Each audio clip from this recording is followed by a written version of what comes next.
Hello friends, welcome back to my channel. I am Poonam Chaudhary और आज से हम क्लास 9 के चैप्टर सेल को स्टार्ट करने जा रहे हैं। ओके, तो आइए स्टार्ट करते हैं। Cell the fundamental unit of life. जैसे कि आपके चैप्टर का नाम है cell the fundamental unit of life.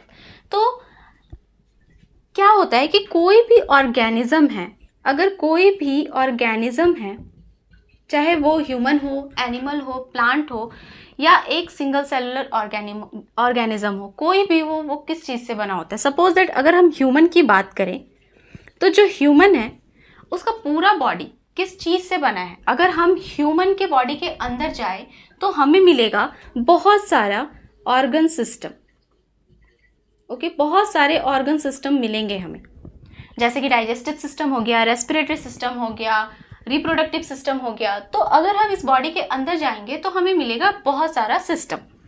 अगर हम इस सिस्टम को और अंदर जाकर देखें, मीन्स ये सारे सिस्टम किस चीज से बने हुए हैं, तो हमें दिखेगा कि ये सारे जो ऑर्गन सिस्टम है वो ऑर्गन्स से बने हुए हैं। जैसे कि अगर हमारा डाइजेस्टिव सिस्टम है तो पूरा का पूरा ये सिस्टम डिफरेंट डिफरेंट ऑर्गन्स से मिलकर बना है, जैसे कि stomach, small intestine, large intestine. तो उसी तरह से जितने भी ऑर्गन सिस्टम है वो किस चीज से बने हुए हैं, वो बने हुए हैं ऑर्गन्स से। ओके, अब ये ऑर्गन भी तो किसी चीज से बने होंगे, तो अब ये ऑर्गन किससे बने हुए हैं। तो अगर हम ऑर्गन्स को देखें, suppose that this is a kidney. Okay, तो ये किडनी जो है it is an organ, but ये किडनी किस चीज से बना हुआ है। तो हमने पढ़ा है कि जो ऑर्गन्स होते हैं वो टिश्यूज से बनते हैं। ओके, तो ये पूरा का पूरा जो एक ऑर्गन है वो टिश्यूज से बना हुआ है। Okay, now what is tissue? Tissue is group of cell, group of cells. तो बहुत सारे सेल्स होते हैं जो सेम फंक्शन करते हैं और वही बनाते हैं टिश्यू। तो अब टिश्यू किस चीज से बना हुआ? अगर टिश्यू को हम अंदर में डिटेल में जाकर देखें कि टिश्यू किन चीजों से बना है, तो टिश्यू बना होगा आपके सेल से। डिफरेंट बहुत सारे सेल से मिलकर टिश्यू बनता है, जो कि सारे मिलकर एक प्रॉपर फंक्शन करते हैं। तो सेल अब क्या हुआ, सबसे जो स्मॉलेस्ट यूनिट हुआ, सबसे जो बेसिक यूनिट हुआ किसी भी ऑर्गेनिज्म के बॉडी का, वो क्या हुआ? वो हुआ सेल। तो इसीलिए हम बोलते हैं कि cell is the basic unit. Unit means वो सबसे स्मॉलेस्ट पार्ट जो कि सारे फंक्शंस को करवा रहा है। तो किसी भी ऑर्गेनिज्म के बॉडी का सबसे स्मॉलेस्ट, सबसे बेसिक यूनिट क्या होता है? Cell. This is the basic unit. Okay, अब आप देखिए कि ये सेल ही वो यूनिट है जो कि इस पूरे ऑर्गेनिज्म के स्ट्रक्चर को बना रहा है। तो इसीलिए हम सेल को क्या बोल सकते हैं? Cell is the structural unit, because इसी की वजह से सारे स्ट्रक्चर बने हुए हैं बॉडी के। इसको एक एग्जांपल से समझते हैं। सपोज दैट एक बहुत ही बड़ा बिल्डिंग है, तो वो बिल्डिंग जो है उसमें बहुत सारे रूम्स होंगे, बहुत सारे फ्लोर्स होंगे, लेकिन वो सारे कैसे बने? अलग अलग तरह की दीवारें हमने बनाई, पहले वॉल्स बनाए, और उसके बाद वो रूम बना, और रूम से फिर डिफरेंट डिफरेंट फ्लोर्स बने, और डिफरेंट डिफरेंट फ्लोर्स से एक बड़ा सा बिल्डिंग बना। लेकिन वो सारे बिल्डिंग्स की शुरुआत, स्टार्टिंग किससे हुई? एक ब्रिक से। अगर स्मॉल स्मॉल ब्रिक्स को हम नहीं लगाए तो क्या एक रूम बनेगा? और अगर एक रूम नहीं बना तो क्या ये पूरा का पूरा बिल्डिंग बनेगा? नहीं।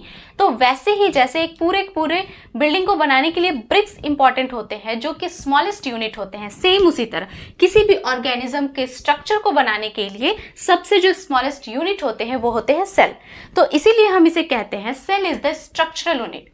Now cell is also functional unit. Functional unit कैसे कहेंगे? अब देखिए, क्योंकि हमने जब ये किडनी की बात की, तो किडनी क्या करता है? ब्लड को प्यूरिफाई करता है। तो ये ऑर्गन ब्लड को प्यूरिफाई कर रहा है, बट इस ऑर्गन को काम करने के लिए, फंक्शन करने के लिए कौन रिस्पॉन्सिबल है? टिश्यूज, क्योंकि ये टिश्यूज से मिलकर बना है, मीन्स उसके टिश्यूज वर्क कर रहे हैं तभी किडनी वर्क कर रहा है। अब टिश्यूज के पास कौन है? सेल।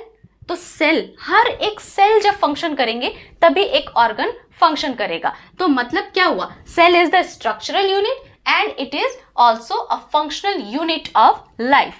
तो इसका डेफिनेशन यही है, cell is the structural and functional unit of life. और इसको हम ऐसे भी लिख सकते हैं, it is the basic unit of life. Basic means सबसे स्मॉलेस्ट यूनिट। ओके, अब सेल के बारे में तो हमने जान लिया कि सेल है क्या, बट इस सेल को कभी ना कभी किसी ने तो पहली बार तो देखा ही होगा, पहली बार तो इसकी डिस्कवरी की ही होगी।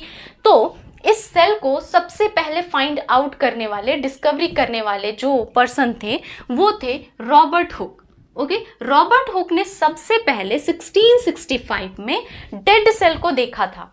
डेड सेल कैसे देखा? तो उन्होंने कॉर्क, सूखी हुई लकड़ी के पार्ट से उन्होंने सेल को देखा था विद द अनडेवलप्ड, बहुत ही अनडेवलप्ड माइक्रोस्कोप से देखा था। वो प्रॉपर डेवलप्ड नहीं था माइक्रोस्कोप, बट उससे उन्होंने उस सेल को देखा था।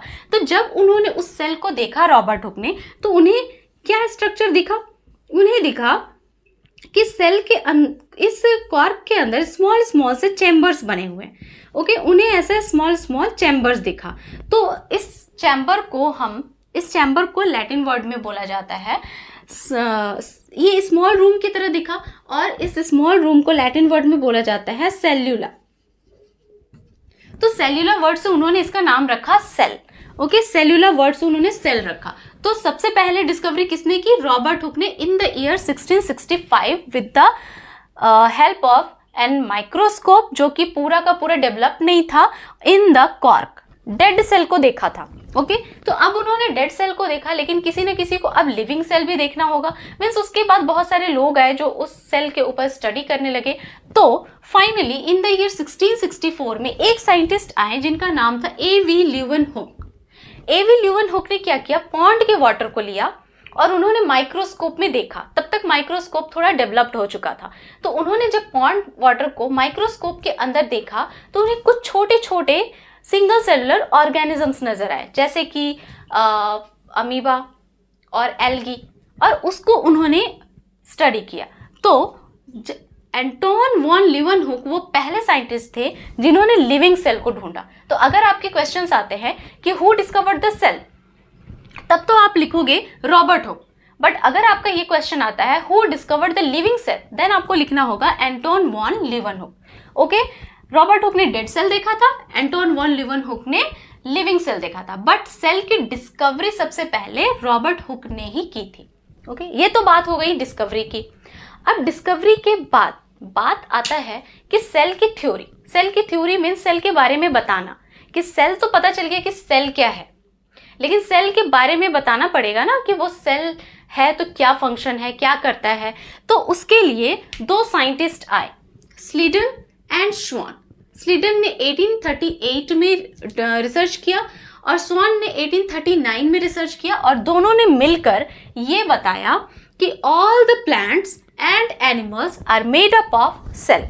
इन दोनों ने बताया था, स्लीडन एंड श्वान ने। स्लीडन एक बॉटनिस्ट थे जिन्होंने प्लांट पर रिसर्च किया, श्वान एक जूलॉजिस्ट थे जिन्होंने एनिमल्स पर रिसर्च किया, और इन दोनों ने मिलकर एक बात बोली कि all the plants and animals are made up of cells. Okay, ये बात तो उन्होंने बता दी, लेकिन इसमें कुछ लैक्यूने हो गया। लैक्यूने का मतलब कमी, इसमें कुछ कमी रह गई।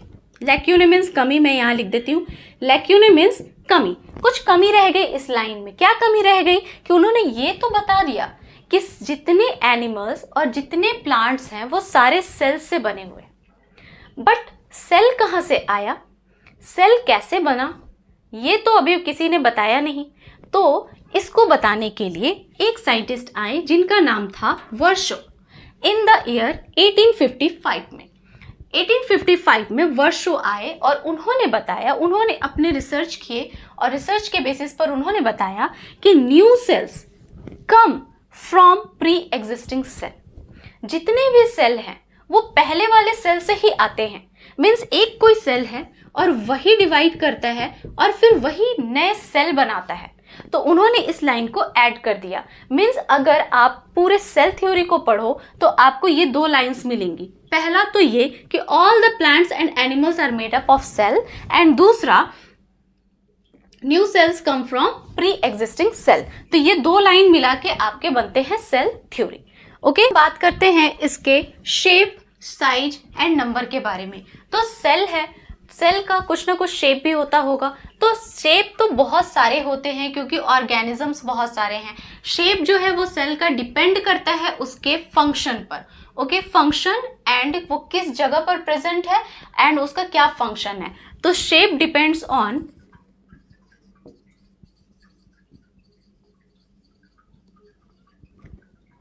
फंक्शन।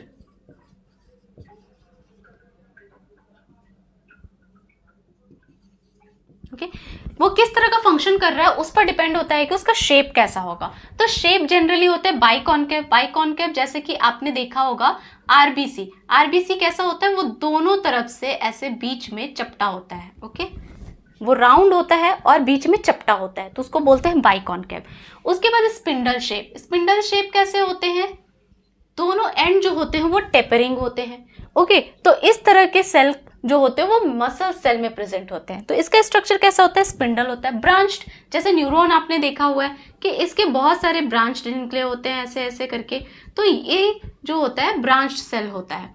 उसके बाद इरेगुलर, जैसे अमीबा। अमीबा का कोई भी शेप नहीं है, वो किसी भी शेप में अपने आप को बदल सकता है, उसके स्यूडोपोडिया ऑलवेज इधर उधर चलते रहते हैं। ओके, तो ये डिफरेंट डिफरेंट टाइप के सेल्स है। कुछ सेल्स ओवल होते हैं, कुछ राउंड होते हैं, कुछ सिलिंड्रिकल होते हैं, जैसे प्लांट में आपको मिलेंगे जाइलम एंड फ्लोएम, उसमें सिलिंड्रिकल सेल्स होते हैं। तो इस तरह के डिफरेंट डिफरेंट सेल्स हैं और वो फंक्शन पर डिपेंड करते हैं। साइज की बात करें अगर हम, तो सबसे स्मॉलेस्ट जो इस अर्थ पर कोई सेल है तो वो है माइकोप्लाज्मा। माइकोप्लाज्मा को हम पीपीएलओ भी कहते हैं। ये सबसे स्मॉलेस्ट सेल है इस अर्थ का, और उसके बाद जिसका साइज होता है 0.1 माइक्रोमीटर।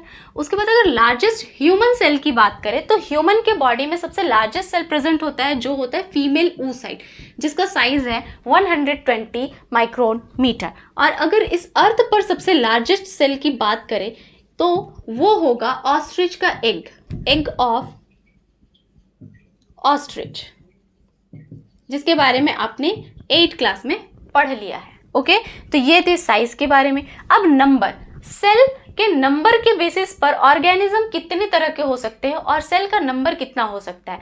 सेल या तो एक सेल है जो कि पूरा का पूरा फंक्शन करेगा, और एक ऑर्गेनिज्म है जो कि एक ही सेल का बना हुआ है। अगर कोई ऑर्गेनिज्म सिर्फ एक सेल का बना हुआ है तो उसे हम कहेंगे यूनिसेलुलर ऑर्गेनिज्म। तो बहुत सारे ऑर्गेनिज्म ऐसे हैं जो सिर्फ एक सेल के बने होते हैं, जैसे अमीबा और जितने बैक्टीरिया हैं वो सारे के सारे। एल्गी होते हैं जो एक सेल के बने होते हैं, कुछ फंजाई होते हैं जैसे कि ईस्ट जो एक सेल के बने होते हैं, और उनका एक सेल ही पूरे फंक्शंस को करने के कैपेबल होता है। तो जो ऑर्गेनिज्म एक सेल के बने होते हैं, सिर्फ सिंगल सेल के बने होते हैं, उन्हें हम कहते हैं यूनिसेलुलर ऑर्गेनिज्म। और बहुत सारे ऑर्गेनिज्म ऐसे होते हैं जिनके बॉडी में मल्टीपल सेल्स होते हैं, जैसे कि ह्यूमन। हमारी बॉडी में क्या है, ट्रिलियंस ऑफ सेल्स प्रेजेंट है, डिफरेंट डिफरेंट टाइप्स के। तो हम क्या है, मल्टी सेलुलर ऑर्गेनिजम्स। ओके, तो the organism made up of many cells, millions of cells. Okay, तो मिलियंस ऑफ सेल्स से जो बने हुए हैं उन्हें हम कहेंगे मल्टी सेलुलर ऑर्गेनिज्म, जो कि हैं ह्यूमंस, प्लांट्स, एनिमल्स। ओके, तो इनमें एनिमल्स में तो बहुत सारे आ गए, प्लांट्स में भी बहुत सारे आ गए। तो ये थे आपके शेप, साइज एंड नंबर के बारे में। तो आई होप कि आपको ये सेल के बारे में इंट्रोडक्शन मिल गया होगा। तो आई होप कि आपको ये वीडियो अच्छा लगा होगा। अगर अच्छा लगा है तो लाइक कीजिए, कमेंट कीजिए, शेयर कीजिए। मिलते हैं नेक्स्ट वीडियो में, तब तक के लिए बाय बाय, टेक केयर।